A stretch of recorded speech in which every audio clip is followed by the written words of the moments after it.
नमस्कार, स्वागत है आपका और मैं हूं आपके साथ लता। बड़ी खबर आपको बता दें, यूपी एसटीएफ ने दिल्ली के अलग अलग इलाकों में पीएफआई के हेडक्वार्टर्स में आज छापेमारी की। आपको बताते चले कि पीएफआई के मेंबर अब तक जिस तरीके से जाति हिंसा को भड़काने को लेकर कई पीएफआई के मेंबर्स के नाम हमने देखे थे सामने आए थे, और इसी कड़ी में अब यूपी एसटीएफ लगातार पीएफआई की तह तक जांच करने में जुटी हुई। और इसी कड़ी में आज दिल्ली के शाहीन बाग में जामा मस्जिद के पास, इसके अलावा सीलमपुर में बने अलग अलग हेडक्वार्टर में उन्होंने छापेमारी की। और इसी को लेकर खास बातचीत करने के लिए हमारे साथ सुप्रीम कोर्ट के जाने माने वकील एसडी विंदलेश जी हमारे साथ स्टूडियो में मौजूद हैं। इनसे हम खास बातचीत करेंगे और ये जानने की कोशिश करेंगे कि आखिर पीएफआई क्या है और किस तरीके से ये संगठन जिस सामने जो आया था, कैसे मुस्लिम वेलफेयर के लिए काम करने की संगठन ने बात की थी, लेकिन जो अब जो अलग अलग एंगल्स पीएफआई के सामने आ रहे हैं, इसको लेकर आज हम खास बातचीत करेंगे। सर, बहुत बहुत स्वागत है आपका स्टूडियो में। तो सर, आपसे जानने की कोशिश करेंगे कि आखिर ये पीएफआई का जो संगठन है, जो मुस्लिम के वेलफेयर के लिए लाया गया था, आखिर ये कैसे काम करता है sir? Technically PFI has come into existence in 2006। अगर आपकी हिस्ट्री टेस्ट करोगे इसकी, तो it goes to pre independence days, जब हमारे देश में एक मुस्लिम लीग हुआ करता था। मुस्लिम लीग का पर्पस जो था इस देश के अंदर, to create a separate place for the Muslims. जब इलेक्शंस हुए हैं मुस्लिम लीग के, whether the Pakistan has to be created or not, out of 475 members, 425 members stated that there should be a separate state for the Muslims, that's known as the Pakistan. Only 50 members opposed it. तो ये उसी की remnant चली आ रही हैं। जैसे हम daily अपने कपड़े बदल लेते हैं, कभी कोट पैंट पहन लिया, तो कभी बुशर्ट पहन लिए, कभी फॉर्मल ड्रेस में आ गए, कभी इनफॉर्मल ड्रेस में आ गए, कभी दाढ़ी बढ़ा ली, कभी दाढ़ी कम कर दी। इसी तरह से ये जो चले आ रहा था मुस्लिम लीग, अगर मैं एक कदम और आगे जाऊं, जो काम बाबर ने स्टार्ट किया था हमारे देश के अंदर, जो मोहम्मद गौरी ने स्टार्ट किया था, वो आज भी कंटिन्यू इन डिफरेंट शेप्स में चलता आ रहा है। इन सब का एक कॉमन थ्रेड जो डीएनए है, वो ये है कि they want everybody to be converted into Islam at the earliest possible by any fair unfair legal illegal means. क्योंकि as per the Islam everything is fair in the name of Islam. जिहाद के लिए कुछ भी किया जाता है वो मान्य होता है। तो ये जो पीएफआई है, इट इज ए कांग्रेगेशन और ए ग्रुप ऑफ एक्सट्रीमिस्ट मुस्लिम, जिनका मेन मकसद जो है, इन्होंने कई यूनिट्स बना रखी हैं। कोई यूनिट तो रिलीजियस एस्पेक्ट को देखती हैं, कुछ कन्वर्जन को देखती हैं, कुछ पॉलिटिक्स को देखती हैं, कुछ फंडिंग को देखती हैं। ऑल इंडिया इमाम काउंसिल है, इन्हीं की एक यूनिट है, जिसका मकसद होता है कि सबको हम लोग एक कट्टर मुस्लिम के रूप के अंदर देखें। उसके बाद इन्होंने एक सत्य सरीनी एजुकेशनल चैरिटेबल ऑर्गेनाइजेशन बना रखी, क्योंकि हादिया केस में बड़ी पॉपुलर हुई थी। तो इसी टाइप की कई यूनिट्स हैं इनकी। इनका मेन पर्पस जो है, to have a Islamic political atmosphere in this country, slowly and steadily, ताकि यह देश एक दिन इस्लामिक रिपब्लिक बन सके, जैसे पाकिस्तान है वही है। मुझे याद आता है जब मैं सुना करता था बचपन के अंदर, और अभी मैं सुन रहा हूं कि लड़के लिए आए पाकिस्तान, हंस के ले गए हिंदुस्तान। उसी दिशा में एक कदम वो चल रहे हैं। आपको हैरानगी होगी सुनकर के, इतनी फंडिंग इनके पास आ रही है, इतनी फंडिंग इनके पास आ रही है। सिमी तो इनके सामने एक बहुत छोटा सा प्यादा नजर आता है, जिसको कि हमारी गवर्नमेंट ने 2001 में बैन कर दिया था। It is a monster. इनकी अपनी पूरी की पूरी ऑर्गेनाइजेशन है, फोर्स बना रखी इन्होंने, नोन एज पीएफआई फोर्स, जिनको बाकायदा आर्म्स की ट्रेनिंग दी जाती है। दे have got the training centres also, जो कन्नूर है केरला के अंदर, उसके फॉरेस्ट में इनके जैसे आपके पाकिस्तान के अंदर जो एरिया है या वो टेररिस्ट कैंप है लगा रखे उन्होंने, जहां उनकी ट्रेनिंग दी जाती, इसी तरह हमारे देश के अंदर भी पीएफआई के जो एक्टिव वर्कर्स हैं, they have got a team of more than 3 lakhs dedicated workers. उसमें से सिलेक्ट करके they give terrorist training to them. और तो और उन्होंने all over India they have open their branches. I salute Yogi Adityanath, who has taken the lead to fight this menace. I call it social menace, whose purpose is just to spread hatredness. अभी आपने देखा होगा 17 फरवरी को उन्होंने foundation day अपना celebrate किया है मालाबार के अंदर। उन्होंने क्या किया है वहां पर? किसी डेली न्यूज चैनल ने उसको ब्रॉडकास्ट नहीं किया, ना ये लाइमलाइट में लाया गया है। कुछ एक बंदों को आरएसएस की ड्रेस पहना करके, उनके पैरों में बेड़ियां डाल करके, उसके आगे 2 अंग्रेज करके, पीछे अपने स्कल के ऊपर जो कैप बैठ करके 100-200 आदमी लाठियां लेकर के चल रहे थे। ये कहते हैं साहब, जो 1921 के अंदर जब खिलाफत मूवमेंट पहली हुई थी हमारे देश के अंदर, which was also led by our late Mahatma Gandhi also, उसके अंदर ये मॉपलाज जो है कम्युनिटी है मुस्लिम्स की, एक्सट्रीमिस्ट हैं वो, मालाबार के नजदीक जो है उन्होंने मोर देन 1 लाख पर्सन जो हैं उनको इस तरह से भगाया है, जैसे कि जम्मू कश्मीर के अंदर 1991 के अंदर more than 20,000 Hindus were killed and the rest जो थे उनको नंगे करके, उनके सिर्फ एक कच्चा बनियान में उनको वहां से निकाला गया। जो इन्होंने जीनोसाइड किया था 1991 के अंदर जम्मू कश्मीर में, उससे सैकड़ों गुना इन्होंने जीनोसाइड मोपलास के द्वारा मलाबार जो केरला में वहां किया था।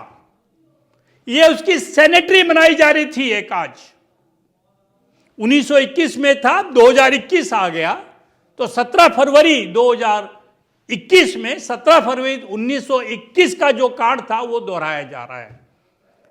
ठीक उसी तरह से जैसे कि भीमा गांव के अंदर जिन हिंदुओं ने अंग्रेजों के खिलाफ लड़ाई की थी, मराठास ने, उनके अंदर एक द्वेष भाव पैदा करने के लिए जो शेड्यूल का दलित ग्रुप है उनको उच्च दिखाने के लिए एक every year they started a new practice to celebrate that event. I am surprised, rather extremely surprised how the Karnataka or the Kerala government has given the permission to celebrate this Foundation Day and centenary celebration of Mopla's incident of 1921. ये क्या जताना चाहते हैं? ये जताना चाहते हैं कि वो हिंदुओं को इसी तरह से हथकड़ियां लगा के, पैरों में बेड़ियां पा करके, पीछे लठ लेकर के हमें मारेंगे, या हमें टॉर्चर करेंगे, या वही जेनोसाइड करेंगे जो 1921 के अंदर उन्होंने मालाबार में किया था। How could the state government give the permission for that? और अगर आप उस अनीस अहमद की, so called chairman of the PFI, इतनी हेटेड स्पीच उन्होंने दी है, इतनी हेटेड स्पीच दी है, that was not only against the VHP, विश्व Hindu Parishad, not only against our Ayodhya temple, not only against the RSS, not only against our Hindus, not only against the government, not only against the Modi, not only against the Constitution of India, and not only against the Supreme Court of the India, the whole judiciary, and still no FIR has been lodged against him. क्या हमारे देश के इतनी liberty दे दी गई है under the freedom of speech कि anybody can do anything whatever they want, they can create havocs by giving such hated speeches. Shaheen Bagh हुआ था, उसमें मौलवीज की, मुफ्तीज की, अभी रिसेंटली जब आपके राहुल गांधी जी गए थे राजस्थान में, मकराना में, कितनी गलत स्पीच दी गई थी मंच के ऊपर से, किस तरह से उन्होंने हिंदुओं के खिलाफ आग उगली थी, किस तरह से उन्हें हिंदुओं को कैंसर बताया था, किस तरह से उन्होंने कहा था कि इस देश में रहना तो इस कैंसर को हमें निकाल फेंकना होगा। But everybody knows it that more than 80% of the contents of this Constitution of the India was simply borrowed either from France or from Britain or from Australia or from Canada or you say USA. क्या उस समय हमारा status उनके बराबर था?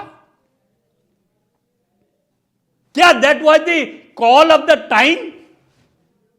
क्या उस समय की पुकार वो थी कि हमें इस तरह का संविधान दिया जाए?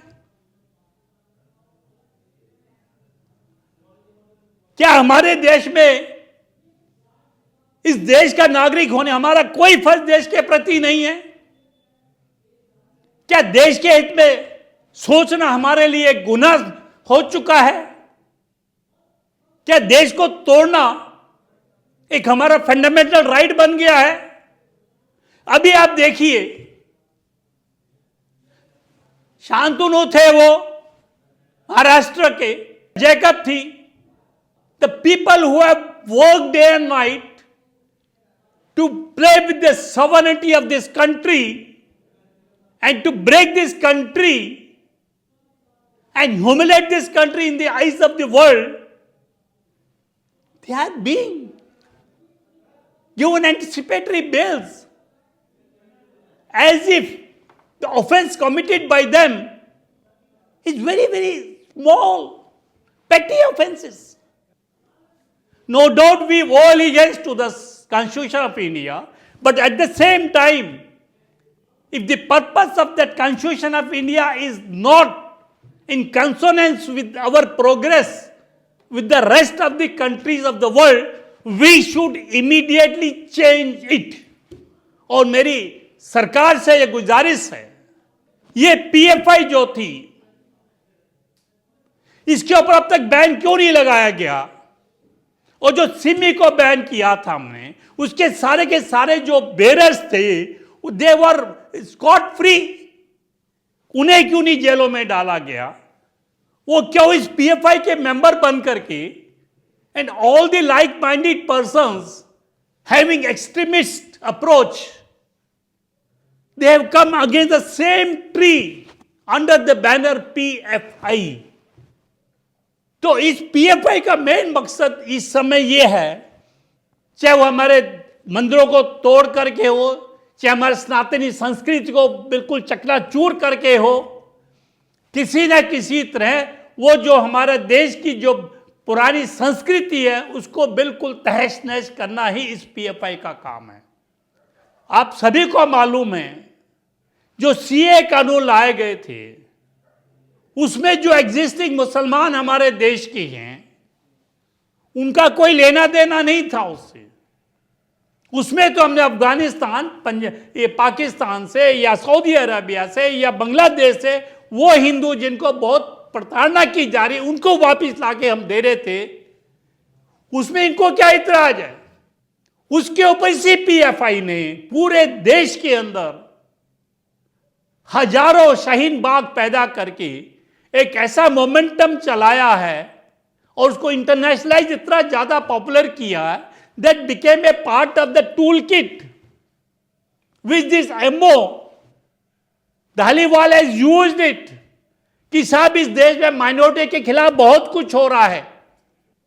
क्या हम लोग औरंगजेब की जो पुरानी प्रथा थी उसको ला रहे हैं? Either you convert, you marry us or you bear the consequences. ये वही तलवार, वही फोर्स, वही सब कुछ। क्या ये हिस्ट्री रिपीट की जा रही है हमारे साथ? और उसके बावजूद जो स्पीच उसकी थी इतनी हेटेड स्पीच थी, है no FIR by the local state government. Why sir? क्या हम फ्रीडम ऑफ स्पीच के तहत कुछ भी कह लें? Our judiciary silent on this. मैं कई बार देखता हूं, I am not criticising the judiciary, जिस आदमी ने कितने ग्रीवियस सीरियस ऑफेंसेस किए हैं, they are let off on the bail simply because they say bail is an order, jail is exception. साहब, जब वही criminals, hardcore criminals I call them, they are let free the society, is it not the promotion of the crime in the society? Should our judiciary not look at this angle also कि जब किसी एक बड़े एक culprit को, एक criminal को bell दे देते हैं जिसने इतने बड़े ऑफेंस कर रखे हैं, वो जाकर सोसाइटी में क्या मैसेज करेंगे? क्या क्या इफेक्ट पड़ेगा सोसाइटी के अंदर? Is it not a promotion of a crime? Police की हालत आपको मालूम है, to what extent they have been able to control the crime in this country. उसके बावजूद अगर इस टाइप के अगर मान लो हो जाए बेल करके, then how, where we will go? तो ये पीएफआई जो है, I salute mister Yogi Adityanath जिन्होंने ये उनके खिलाफ एक टायराइड शुरू किया है। दिल्ली में साइन ऑफिस में उनका हेडक्वार्टर है और हमारे केजरीवाल पता नहीं कानों के अंदर कौन से डंबल लगा के रखे हैं उन्होंने। अभी खैरुल्ला जो थे माइनॉरिटी कमीशन के जो चेयरमैन थे, उन्होंने इतना बड़ा एक एलिगेशन लगाया था कि यहां पे जलजला आ जाएगा अगर हमने टर्की वालों को बुला लिया, यहां पर उनको बता दिया कि तुम हमारे साथ ये कर रहे हो। एफआईआर हो गई, जब हमारी पुलिस पकड़ने गई है तो साहब उन्होंने पकड़ने नहीं दिया। What Kejriwal want to do in this country and this Delhi state? Amanatullah hai, who had got a very big hand in the riots of Delhi February last year, he is scot free running here and there openly. Nobody is going to arrest him. Tahir Hussain जो mastermind था, तुम उसकी membership को फिर continue कर रहे हैं। एक मास्टरमाइंड जो है टेररिस्ट राइट्स का, उसको आप एक मेंबर बना रहे हैं किसी ऑर्गेनाइजेशन का, गवर्नमेंट की। You are recognising him. तो ये क्या हो रहा है हमारे देश के अंदर? और जो अच्छे काम करता है, अभी देखिएगा महाराष्ट्र में लता के साथ क्या हुआ, सचिन के साथ क्या हुआ। अगर कोई भी देश हित की बात करता है तो they are being condemned. Amitabh के साथ क्या हो रहा है? उसकी फिल्म को नहीं रिलीज होने देंगे। क्यों नहीं होने देंगे? मतलब things are changing so fast.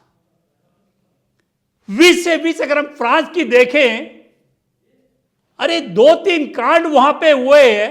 They have brought such excellent marvellous legislation to control that community who are spreading the terrorism in the country.